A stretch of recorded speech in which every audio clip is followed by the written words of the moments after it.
ఇక ఈయన ఇట్లుంటే ఇక మోడీ అయితే ఇక ఆయన మాటలకు అద్దే లేదు నాయన. ఆయన మంచి మంచి డ్రెస్సులు వేసుకుంటాడు, తీయగా మాటలు చెప్తాడు. ఆయన బీజేపీ ఎన్నికల మేనిఫెస్టోలో చెప్పారు 2022 వరకు భారతదేశంలో ఉన్న పేదోళ్లకు 100% ఇండ్లు కట్టిస్తాం. ప్రధానమంత్రి ఆవాస్ యోజన పథకం కింద దేశంలో ఉండే ప్రతి పేదవాడికి ఇల్లు కట్టిస్తా అని అడిగాడు. నేను ఇవాళ సూటిగా కిషన్ రెడ్డి గారిని, ఆయన డాక్టర్ లక్ష్మణ్ను నేను అడుగుతున్న ఈ వేదిక మీద నుంచి మీడియా మిత్రుల సాక్షిగా, ఈటెల రాజేందర్ని అడుగుతున్నా, ప్రధానమంత్రి ఆవాస్ యోజన కింద తెలంగాణ రాష్ట్రంలో మీరు ఏడ ఇల్లు కట్టించినో చూపిస్తారండి. మీరు ఏడ ఇల్లు కట్టిస్తే ఆ ఊర్లో ఒక్క ఓటు కూడా మేము అడగం. ఆ ఓట్లన్నీ మీరే వేసుకోండి.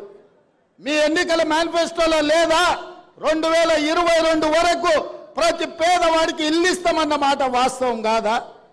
తెలంగాణ రాష్ట్రంలో బీజేపీ ఎన్ని ఇల్లు ఇచ్చిందో ఇవాళ సమాధానం చెప్పాలి ఓట్లు అడగనికి వస్తే. అదేవిధంగా బీజేపీ నాయకుడు నరేంద్ర మోడీ గారు అన్నారు రైతుల ఆదాయాన్ని 2 ఇంతలు చేస్తాం 2022 వరకు అని అన్నాడు. ఇవాళ పెట్టుబడి దక్కక లక్షలాది మంది రైతులు ఆత్మహత్యలు చేసుకున్నారు. ఢిల్లీ సరిహద్దుల్లో ఇవాళ రైతులు దీక్ష చేస్తుంటే, కనీసం మద్దతు ధర కోసం కొట్లాడుతుంటే తుపాకీ తూటాలు పేల్చి ఇవాళ అక్కడ ఢిల్లీలో రైతులను బలి తీసుకున్నది నరేంద్ర మోడీ ప్రభుత్వం అని నేను ఈరోజు ఆ ప్రభుత్వం మీద నేను ఆరోపణ చేస్తున్నా. అదేవిధంగా స్విస్ బ్యాంకులో నల్లధనము లక్షలాది కోట్ల రూపాయలు ఉంది. అవన్నీ తెచ్చి ప్రతి పేదవాడి ఖాతాలో 15 లక్షల రూపాయలు వేస్తా అని అన్నాడు నరేంద్ర మోడీ. మా పేదోళ్ళకు కాదు, ఈ మీడియా మిత్రుల కన్నా ఎవరికన్నా ఖాతాలో ₹1 నన్ను వేసినాడే? మరి ప్రతి పేదవాడి ఖాతాలో 15 లక్షలు వేస్తా అన్నాడు. 15 పైసలు కూడా వేయలే, అనా పైసా కూడా వేయలేదని నేను ఈ సందర్భంగా చెప్పదలుచుకు. ఇదే కాదు, 2014 ఎన్నికల సందర్భంగా చెప్పిండు ప్రతి సంవత్సరం 2 కోట్ల ఉద్యోగాలు ఇస్తా అన్నాడు. 10 ఏళ్ళైంది మోడీ గారు ప్రధానమంత్రి అయి 20 కోట్ల ఉద్యోగాలు ఇవ్వాలి.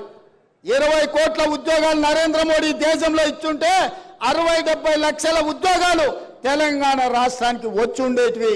మరి ఈరోజు మన మొత్తం నిరుద్యోగ సమస్యనే తీరిపోతుండే. కాబట్టి ఇవన్నీ కూడా ఎన్నికల్లో వాళ్ళు ఇచ్చిన మాటలే తప్ప ఎక్కడ కూడా వాళ్ళు ఈ అమలు చేసిన పరిస్థితులు లేవు.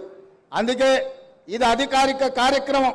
వాళ్ళు చెప్పినవి నేను గుర్తు చేయదలుచుకున్నా. మిగతాది బహిరంగ సభ ఉన్నది. ఆ బహిరంగ సభలో అడుగుతాం, వీళ్ళిద్దరిని కడుగుతాం, బండకేసి ఉతుకుతామని తెలియజేస్తూ ఎంత మంచి కార్యక్రమాన్ని ప్రారంభించి ఖమ్మం జిల్లా ఎప్పుడు కూడా కాంగ్రెస్ పార్టీకి మా ప్రభుత్వానికి ప్రత్యేక స్థానం ఉంది. అందుకే మీకు 3 మంత్రులు వచ్చినాయి. నిన్నగాక మొన్న రేణుకా చౌదరి గారికి రాజ్యసభ ఇచ్చినాం. మా బలరాం నాయక్ గారికి ఆల్రెడీ మహబూబాబాద్ పార్లమెంట్ టికెట్ ప్రకటించినాం. ఇవాళ ఖమ్మానికి ప్రత్యేకమైన స్థానం ఉంది. అందుకే ఇంత మంచి కార్యక్రమాన్ని ఇక్కడ ప్రారంభించుకున్నాం. మళ్ళొక్కసారి పెద్ద ఎత్తున చప్పట్లు కొట్టి మంత్రులను అభినందించాల్సిందిగా కోరుకుంటూ మీ అందరి దగ్గర సెలవు తీసుకుంటున్న మిత్రులారా.